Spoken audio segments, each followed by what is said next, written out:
Hello, students. Today we are going to look into our next learning target. So we have learning target number 2. We're looking at a point of intersection. So let's look up here at our success criteria. So our first success criteria states, know what a point of intersection is on a graph. So if we have two lines that intersect right here, we're looking for this point right here. So that's their point, and we're going to label it with the number X and a Y. So that's going to be their point of intersection. So P-O-I,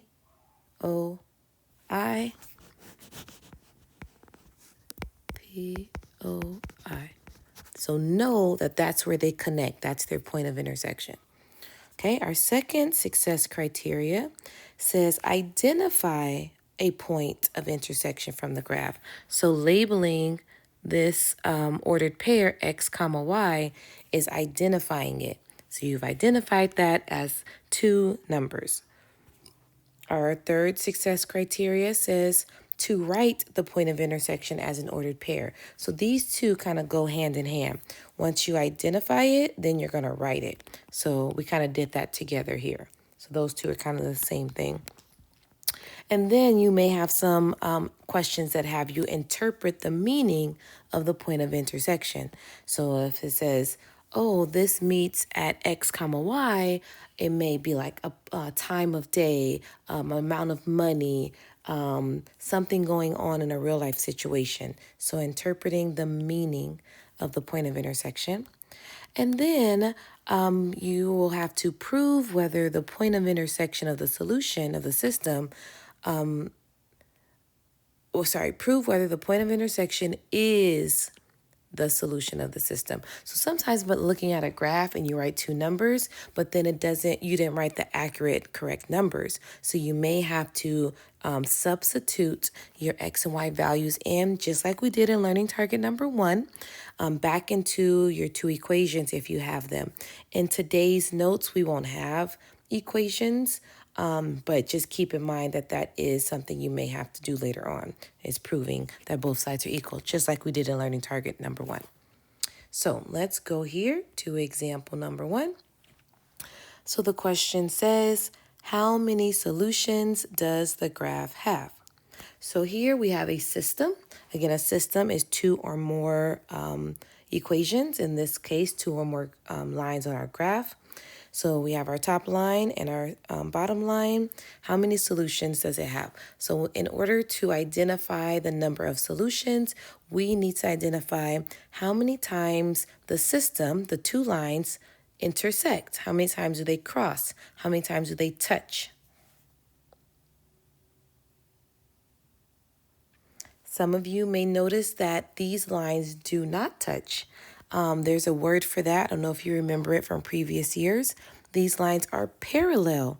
That means they never intersect. They are moving in the same direction at the same slope. So when it says how many solutions this line has, we're going to say no solution. So see how this is very similar to when we're solving equations and we come up with the same type of answers. So this is a visual of that. So in this case, an example would be like 3 equals 7 or something. So that's also a no solution. This is just an example. All right, let's go on to example 2. This one says, how many solutions does this graph have? It should say this system, because again, all of these are systems, meaning they all have two lines, two graphs. So how many times do these two lines intersect? So some of you may be thinking there's only one line. What do you mean two lines? There's only one. So this must mean that these two lines are actually on top of each other. So the one line is here, and then the second graph is here. So because we can't see them, they must be right on top of each other. So then how many times do they intersect? How many times do they touch? Good. This one would have infinitely many solutions. Excellent. Again, that's a visual, meaning every time you have an input or output or a slope, it's going to be the exact same. So again, an example would be 3 equals 3. All right, let's go down here to example, next page. Okay, example number 3. All right, how many solutions does this graph have? So here we're going to notice, or the first thing we're going to ask is where or do these two lines intersect? Do they cross at any point? So yes, they do. So right here is their point of intersection. So if we go back to our success criteria, we know what the point of intersection is and we've identified it. Okay, so now we need to write the point of intersection. So we're going to write it as x comma y. So we're going to look at the x-axis, go up here.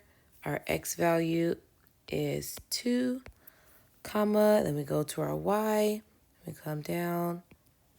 That's a -1. That is our point of intersection. Oh, and the question said how many solutions? How many solutions is this? This is a 1 solution. Good. So now we have a couple of practice problems I want you to try on your own. So go ahead and tell me how many solutions are here and tell me the point of intersection. Then the next page, we're going to have some real world. This is first do this one. My paper's going in a different order. So it's practice 2, practice 3.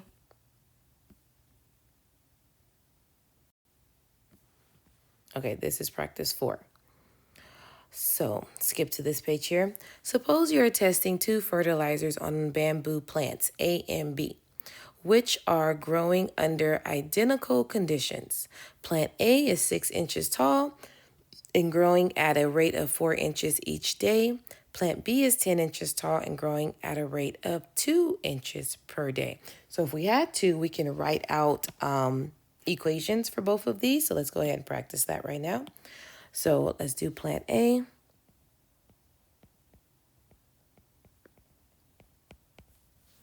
It's growing 6 inches, or it is 6 inches tall. This is what it is. And it's growing, so the rate, this is the rate. It's growing at, even says it right here, is 4 inches per day. So is the rate our M or our B? Good. This is connecting your previous knowledge to real world examples. So our rate is M, which is 4. So then therefore it's already 6 inches. That's our starting point. That's our B. Awesome. We can write an equation. Hopefully you remember how to do that. So y equals mx plus b. Go ahead and substitute that in there. Okay, then we're going to go ahead and do plant B. This is just refreshing our memory when reading a word problem, how to write an equation. So here, plant B is 10 inches, and it's growing at a rate of 2 inches per day. So our M, our B. So which one is our M? Good. 2 inches per day each day. So that's our rate. It keeps changing. And it was currently 10 inches tall. So again, go ahead and write your equation. So y equals blah, blah, blah. And same thing with this one. Y equals, go ahead and write those. All right. Now the questions down here. Explain what the point of intersection represents. So this is that, I think that 4th success criteria, interpreting the meaning of the point of intersection. So first we need to find the point of intersection. Okay, so it's right here. So what is the x and the y of this point? What is the point of intersection?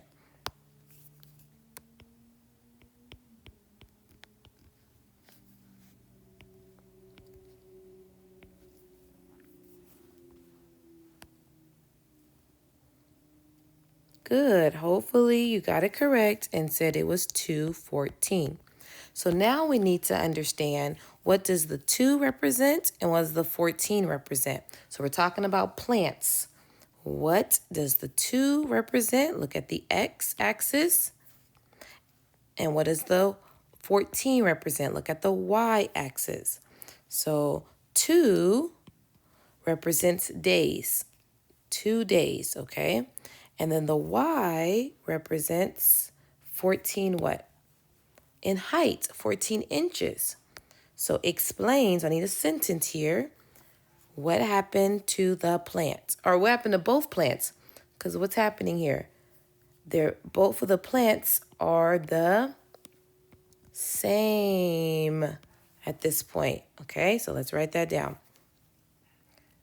At 2 days, both plant A and plant B will both be 14 inches in height.